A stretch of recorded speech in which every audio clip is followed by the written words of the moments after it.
sais pas toi, mais on entend souvent dire qu'il n'y a pas de gravité dans l'espace, ce qui expliquerait surtout la flottaison des astronautes dans la station spatiale internationale. Mais qu'en est-il réellement? Nous avons tous vu ces images du spationaute Thomas Pesquet et de ses collègues flotter à l'intérieur de la station spatiale internationale, aussi appelée l'ISS, qui sont les initiales du terme anglais International Space Station, en orbite basse. Proche de l'atmosphère, l'ISS est située à 408 km de la Terre. Petite parenthèse, est-ce que tu penses que la période de révolution de la station dépend de sa taille et de sa masse? La réponse est... on s'en bat les couilles, on s'en bat les couilles. En fait, on s'en bat les couilles. C'est la troisième loi de Kepler généralisée qui nous le dit. Alors, Johann Kepler, astronome, mathématicien, théologien et cosmologue allemand. Bref, vous avez compris, c'est un savant.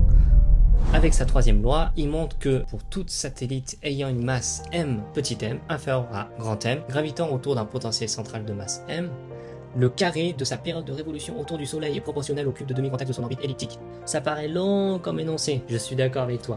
En fait, ça se traduit tout simplement par le fait que la période de révolution d'une satellite ne dépend pas de sa propre masse, mais dépend tout simplement de la distance par rapport à l'astre dont il tourne autour et de la masse de l'astre en question. Tout simplement. L'ISS tourne en orbite autour de la Terre à une vitesse de 27 700 km/h. Tu trouves pas que c'est vachement précis quand même? Eh bien, c'est parce que cette vitesse de 27 700 km/h est la vitesse minimale pour que la station ne retombe pas sur Terre en orbite basse, soit 7,7 km par seconde. Ça veut dire qu'en une seconde, l'ISS parcourt presque 24 fois la hauteur de la tour Eiffel. Eh ouais, pas très envie de se faire percuter en tout cas. À cette vitesse-là, l'ISS fait le tour de la Terre en 90 minutes. L'astronaute Thomas Pesquet assiste à plus de 16 levées et couchers du Soleil en une journée de 24 heures pour nous. Pour les plus curieux d'entre vous, si tu tapes sur internet vitesse de rotation de la Terre, tu trouveras qu'elle est de 7,29 10-5 radians par seconde moins 1. Waouh, pas de panique. Radian, c'est juste une unité de mesure de l'angle. De pi correspond à un tour complet. La bonne nouvelle, c'est que j'ai fait la conversion pour toi. La Terre fait en fait un tour sur elle-même en exactement 86 164 secondes, soit 23 h 56 minutes et 4 secondes. Eh bah tiens, tout l'intrigue est là, ça ne donne pas du tout 24 heures. Où est le problème alors? Admettons que c'est vrai, si on perd presque 4 minutes tous les jours, nos journées seront de plus en plus courtes.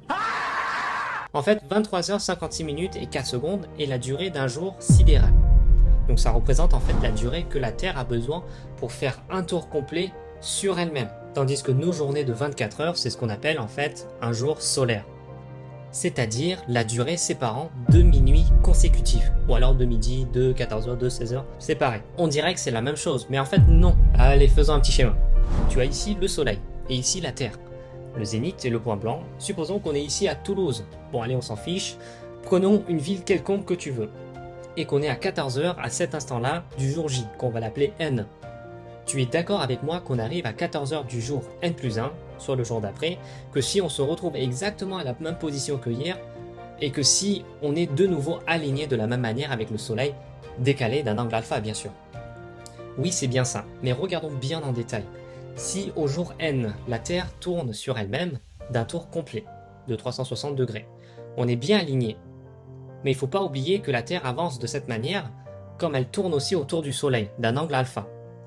On se rend compte qu'en faisant un tour complet, ça ne suffit pas pour être aligné comme ce qu'on souhaitait de base.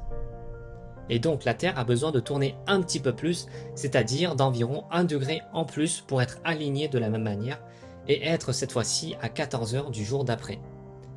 Le temps que la Terre utilise pour tourner 1 degré en plus correspond pile à 3 minutes et 56 secondes, et viendrait en fait compléter la durée d'un jour sidéral. Mais bien entendu, sur ce schéma en particulier, j'ai exagéré les angles pour qu'on puisse mieux voir. Une fois qu'on a compris les journées dans notre référentiel et les journées chez les astronautes, la petite histoire est finie. On s'en bat les couilles, on s'en bat les couilles, on s'en bat les couilles. Alors revenons à notre question de base. On pense souvent à tort que la flottaison des astronautes est due au fait d'une attraction terrestre inexistante dans la cabine spatiale. Eh bien c'est faux. L'ISS subit aussi une attraction terrestre, certes légèrement moins importante que celle exercée à la surface de la Terre, mais bien réelle en fait.